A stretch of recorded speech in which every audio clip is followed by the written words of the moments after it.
Bienvenidas, bienvenidos a esta videoclase en la que abordaremos dos conceptos clave y la intersección de estos conceptos, la traducción pedagógica y la pedagogía del compromiso, particularizándolo para el caso que nos concierne, que es la traducción audiovisual didáctica. Vamos a ver cómo cómo crear materiales de traducción audiovisual didáctica, pues con este fundamento, con este sustento de pedagogía del compromiso. Para ello, en primer lugar, haremos una breve definición de qué es pedagogía del compromiso y veremos este concepto de TAC más C, es decir, traducción audiovisual didáctica más compromiso, ¿vale? Y veremos algunos ejemplos para niveles superiores con los que ustedes pueden estar más familiarizados, pero tendrán un gran reto, que es hacer una concreción adaptada a nivel curricular propio de educación primaria.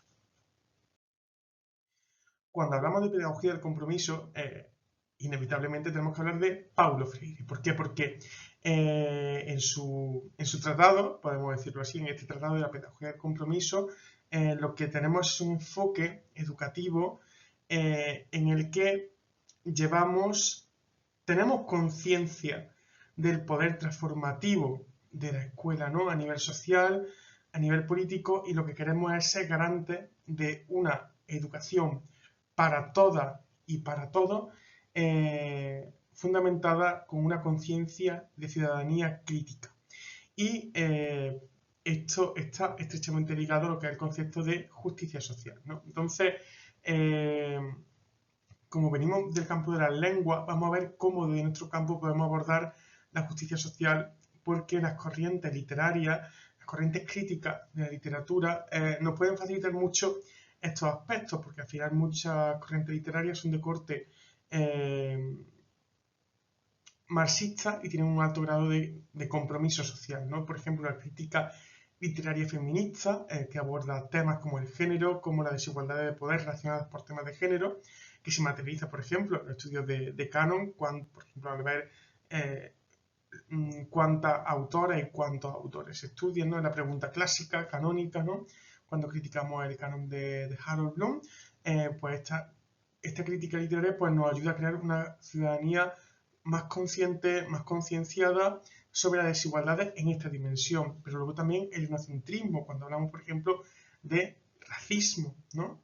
De quiénes somos y cómo conceptualizamos al otro o a la otra persona, ¿no? Y por supuesto, se pueden solapar diferentes dimensiones, ¿no? La crítica feminista no es excluyente con la crítica postcolonial, puede que tengamos diferentes dimensiones interactuando y lo veremos, además se llama interseccionalidad, ¿de acuerdo?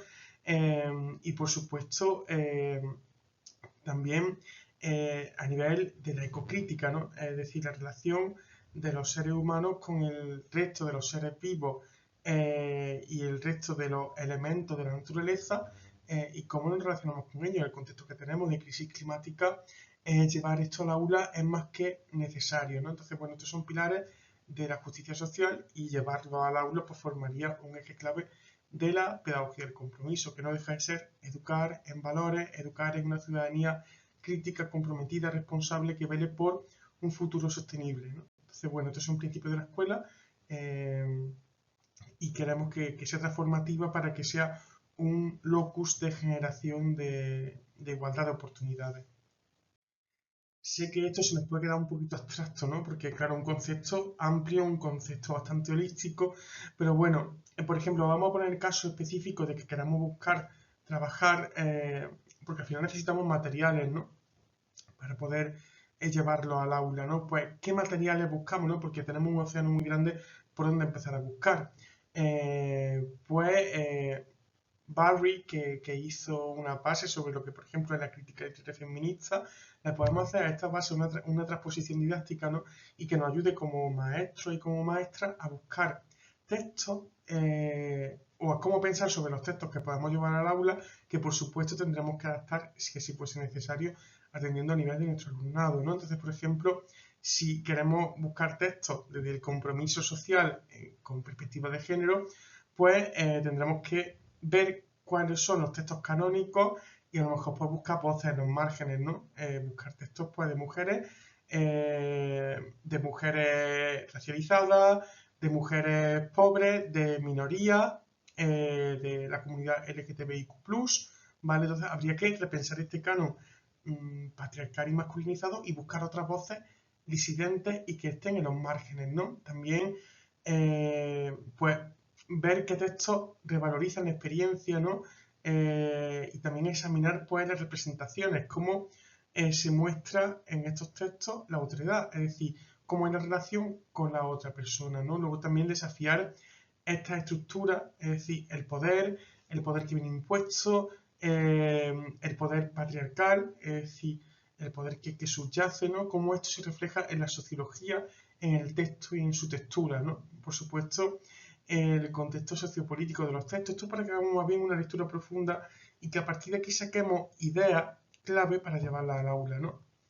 Por ejemplo, hasta cómo se utiliza la lengua de una forma específica, es decir, que nos aproximamos a los materiales, a los textos que vamos a utilizar de una perspectiva crítica, teniendo en cuenta, bueno, este recetario, que no es más que un conjunto de ideas, para que cuando vayamos a trabajar con el texto, pues antes lo hayamos leído con una perspectiva muy crítica y del compromiso, ¿vale? Son simplemente un conjunto de ideas para, antes de trabajar con el material y de empezar a crear actividades a partir de un texto o de adaptar el propio texto, veamos, pues este texto nos sirve, no nos sirve y qué valores puedo trabajar a partir de este texto, ¿no? Es decir, que conozcamos muy bien el material con el que trabajamos para a partir de ahí poder desarrollar tareas, actividades, ejercicios, ¿no? Entonces, bueno, estas ideas pues, son muy buenas para, a la hora de abordar un texto, pues decir, bueno, ¿quién está representado en los materiales de clase? Pues habrá que visibilizarlo, visibilizarla y cómo hacerlo, ¿no? Entonces, es como una pequeña guía para empezar a buscar textos que queramos llevar al aula. Y todo esto, porque al final esto se traduce en que los textos al final no dejan de ser un reflejo de la idiosincrasia, de la cultura, porque el texto es parte de la lengua y la lengua y la cultura son realidades indisociables. Entonces, si una cultura es patriarcal, irremediablemente esto se va a ver reflejado en sus textos. Prueba de ello, por ejemplo, una inteligencia artificial con los sesgos de género que tiene asociados, ¿no? Entonces, pues en los textos encontraremos las múltiples violencias, la interseccionalidad a la que se ven sometidas pues, diferentes personas en función de su clase social, de su orientación sexual, de su identidad de género, por motivo de racismo, por motivo de clase, ¿no? Entonces, bueno, pero esto no es que sea una idea feliz, es decir, no es que, digamos, esto se lo proponemos y no tenemos evidencia, no, sí que hay evidencia científica de que esto funciona en muchísimos artículos, hay libros, por ejemplo, esto se nutre de una de las ideas que fundamenta esto es unir la traducción de visual didáctica con el concepto que es IPSIC, Inglés para Fines Sociales y de Cooperación, ¿no? Es una guía, bueno, se hizo una guía de materiales, después se publicaron libros con Trinity, o sea, que tiene mucho prestigio, ¿no? Bueno, pues las autoras de esta guía pues fueron Cristina Huerta Abril y Mariana Gómez Parra. Y después, en traducción audiovisual didáctica, esto, por ejemplo, María del Mar Ojea Pozo y Nora Trabán lo han trabajado y las intervenciones científicas que se han hecho, pues con instrumentos validados, con el máximo rigor, pues han arrojado resultados muy positivos en términos de adquisición de la lengua, en términos de aprendizaje de la lengua, en términos de desarrollo de la conciencia intercultural y en términos de creación de conciencia social y de ciudadanía crítica, es decir, de lo que es la pedagogía del compromiso. Simplemente para decirles que eso, que esto que les proponemos no es una idea feliz, sino que tiene sustento, tiene base y queremos que tenga aplicabilidad y transferencia porque se ha trabajado mucho en contexto universitario y en el momento de que llegue a otra etapa educativa, que no se quede en la universidad, sino que trascienda y ustedes serán los responsables y las responsables de que llegue, ¿no? Y tendrán el reto de con su creatividad docente hacerlo y adaptarlo.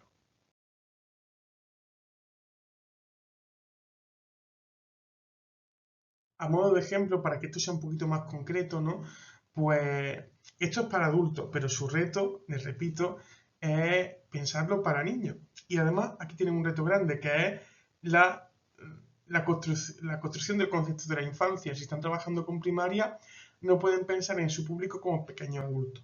¿Qué pasa? Que aquí queremos darle ese reto, no se lo queremos dar hecho, no queremos decirle cómo tienen que hacerlo. Le decimos cómo lo hacemos con adultos, en esta videoclase al menos, para que ustedes sean quienes piensen y quienes, conociendo a su alumnado o a su futuro alumnado, tengan la creatividad y deconstruyan su propia conceptualización de la adultez y de la infancia y piensen en qué necesitan los niños, cuáles son sus centros de interés y cómo crear esa situación de aprendizaje para ellos y para ellas, ¿no? Entonces, volvemos a algunos ejemplos para que vean cómo hemos trabajado con adultos y ya ustedes pues le dan ese giro para ver cómo lo llevaríamos al aula de primaria, ¿no?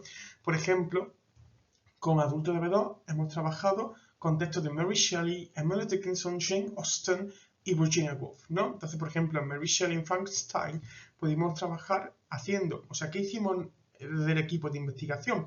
Pues lo que hicimos fue hacer una lectura desde estas premisas que hemos visto de la crítica literaria feminista que nos daba Barry, una lectura crítica y diferente del texto. Entonces identificamos que en ese texto estaba el concepto de la maternidad y el trauma, ¿no? Entonces, también encontramos que la ciencia era un dominio masculino sobre la vida, ¿no? Y tenía esa perspectiva, ¿no? Entonces, y también como la autora intentaba subvertir esta masculinidad a través de reavivar a aquella criatura, ¿no? Pero también se veía como el doctor Frankenstein pues tenía ese dominio masculino de la ciencia y por ende de la vida, ¿no? Entonces, bueno, esto era muy interesante y desarrollamos pues una situación de aprendizaje, lo que llamamos en terminología Tradidex una lesson plan, que abordaba en las 4 fases que ustedes ya conocen, pues estas cuestiones, es decir, el texto de esta perspectiva, ¿no? Para que lo vean de otra mirada, no de la de siempre, ¿no? Aquí está el compromiso. Emily Dickinson, que se representa siempre como esta poetisa incomprendida, ¿no? Pues veíamos como una lectura diferente de su sexualidad, de su identidad, de esos versos sáficos, de esa ruptura estilística y de la censura que sufrió, pues se podía crear una lesson plan que fomentara esta conciencia crítica, ¿no? En Jane Austen, el marriage as a trait, ¿no? Este matrimonio de conveniencia es una crítica a la sociedad y esta lectura es muy interesante pues, para generar conciencia en ese aspecto que pensamos del pasado, pero que de alguna forma tiene eco en el presente. En muchas sociedades es explícito, en otras muchas es implícito, pero siempre tiene un eje común, que es la sumisión de la mujer por motivos económicos, ¿no? Entonces, pues nos parece interesante traerla al siglo XXI y que se viera y que se repensara, ¿no? Y otro tema muy importante es la salud mental, que la trabajamos con fragmentos audiovisuales y de texto como Mrs. Talway o A Room of One's Own de Virginia Woolf, ¿no? Entonces, bueno, vamos a ver ahora un ejemplo concreto en el caso de Emily Dickinson para que vean cómo son las actividades que diseñamos y cómo es que es viable y factible trabajarlo. En nuestra estructura clásica del lesson plan, pues bueno, aquí vemos el warm-up, ¿vale? Entonces, bueno, aquí podemos poner un contexto, una lectura que introduzca el tema, una lectura que empiece a abrir esa mirada crítica, esa mirada del compromiso, ¿no? Y luego pues podemos hacer incluso ejercicios de gramática contextualizados como los que ven en pantalla, pues simplemente para que esa perspectiva crítica esté en los ejercicios de vocabulario, de gramática, comprensión lectora o listening que decidan poner en esta sección. Después, cuando hagamos el visionado del vídeo, en lugar de hacer preguntas clásicas de comprensión, pues, pues lo que vamos a hacer son preguntas que, como la que pueden ver en pantalla, se centren en esta visión crítica. Bueno, pues en el subtitulado, pues el propio contenido del vídeo, por estar visualizando un vídeo con este alto grado de compromiso social, pues se va a estar trabajando, ¿no? De forma prácticamente explícita. Y en la tarea final, pues tienen que ver el tráiler, ver la lectura que tenían al principio del Firing the Canon, ¿no? Y leer algunos poemas y una nota biográfica sobre la autora para hacer una redacción en la que tienen que trabajar pues aspectos que sí que tienen que tener ese aspecto crítico, ¿no? Por ejemplo, la primera pregunta es Why does reading, disseminating and researching Dickens's work mean firing the canon, ¿no? Bueno, pues en esta línea, ¿no? What were her life aspirations?